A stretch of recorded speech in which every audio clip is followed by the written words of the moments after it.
Arema belum puas, pemain asing tambahan segera merapat. Persiapan Arema FC jelang bergulirnya Super League 2025-2026 terus menunjukkan dinamika menarik. Setelah memperkenalkan Ian Puleyo sebagai pemain asing terbaru, peluang hadirnya tambahan tenaga impor belum sepenuhnya tertutup. Klub tampaknya masih membuka pintu untuk memperkuat skuad meski waktu kian mendekati kompetisi resmi. Pelatih kepala Marcos Santos mengungkapkan bahwa kemungkinan merekrut pemain asing tambahan memang ada. Namun semua keputusan berada di tangan manajemen.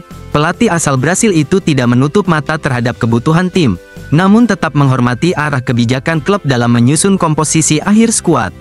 Kami sedang mengamati, terlepas dari siapa yang datang lagi nanti. Yang menyita perhatian saya adalah para pemain yang sudah ada di sini, kata Marcos kepada WeAremania.net.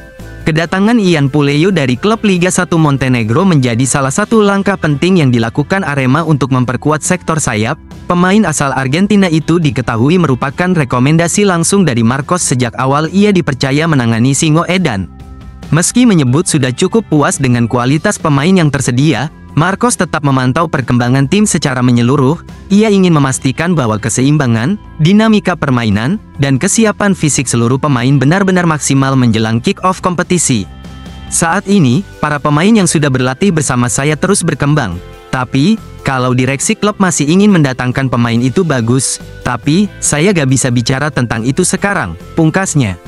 Saat ini Arema telah memiliki 9 pemain asing yang resmi bergabung. Namun dari jumlah tersebut, Pablo Oliveira tidak akan didaftarkan karena masih menjalani proses pemulihan cedera.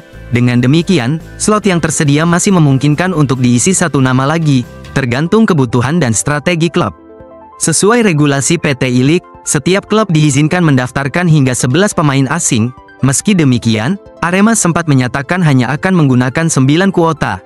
Namun dinamika yang terjadi dalam proses pramusim dan evaluasi tim membuka kemungkinan adanya revisi kebijakan. Situasi ini membuat para pendukung Arema patut menantikan kejutan berikutnya. Apakah klub akan menambah amunisi lagi atau tetap mengandalkan komposisi yang ada? Semuanya kini berada di meja manajemen. Yang pasti, Marcos Santos menegaskan bahwa fokus utamanya tetap pada peningkatan performa dan kekompakan para pemain yang telah bergabung dalam latihan sejauh ini. Tidak cuma timnas U23 Indonesia atau Arema FC, semua rindu Arhan Fikri. Nama Arhan Fikri kembali mencuat di tengah absennya sang gelandang dari dua tim yang sangat membutuhkannya.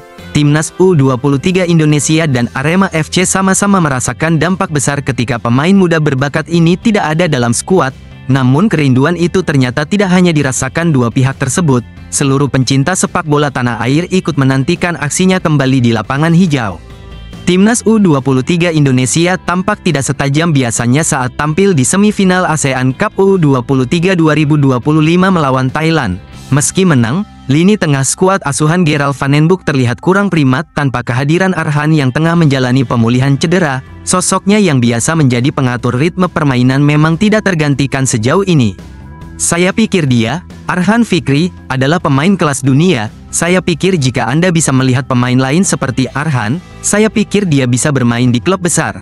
Karena saya pikir dia punya kualitas yang besar, kata Gerald Van den Boeck. Absennya Arhan pada laga melawan Malaysia dan Thailand cukup menyita perhatian banyak pihak. Bagi timnas U23, kehadiran pemain kreatif seperti Arhan menjadi penentu dalam membongkar pertahanan lawan, dan ketidakhadirannya jelas menjadi kehilangan besar. Di sisi lain, klub pemiliknya Arema FC juga merasakan dampak serupa. Dalam laga uji coba melawan Persija Jakarta pada Sabtu, tanggal 26 Juli tahun 2025, Arema harus menelan kekalahan telak dengan skor 0-3. Hasil tersebut menambah keyakinan bahwa absennya sejumlah pemain kunci, termasuk Arhan, sangat memengaruhi performa tim. Tentu saja saya tidak senang dengan hasilnya, tetapi ada hal-hal positif selama pertandingan. Kami menunjukkan rencana yang baik pada kelanjutannya. Kami kehilangan beberapa pemain, tetapi saya yakin dengan kehadiran semua pemain seperti Brandon, Arhan, dan Ahmad tim ini akan menjadi lebih kuat. Menurut saya 3 pemain di timnas U23 Indonesia itu pemain yang luar biasa kualitasnya. Saya harap mereka bisa cepat kembali ke Arema agar tim bisa lebih kuat, ujar pelatih Arema, Marcos Santos. Secara khusus, Marcos juga menyampaikan pujian tinggi untuk Arhan Fikri. Arhan adalah pemain yang secara teknis memang beda. Tidak diragukan lagi, kehadirannya sangat penting. Saya minta dia cepat balik. setelah membela timnas U23 Indonesia. Semoga setelah final besok dia segera kembali dari timnas agar kekuatan tim semakin meningkat, tegasnya.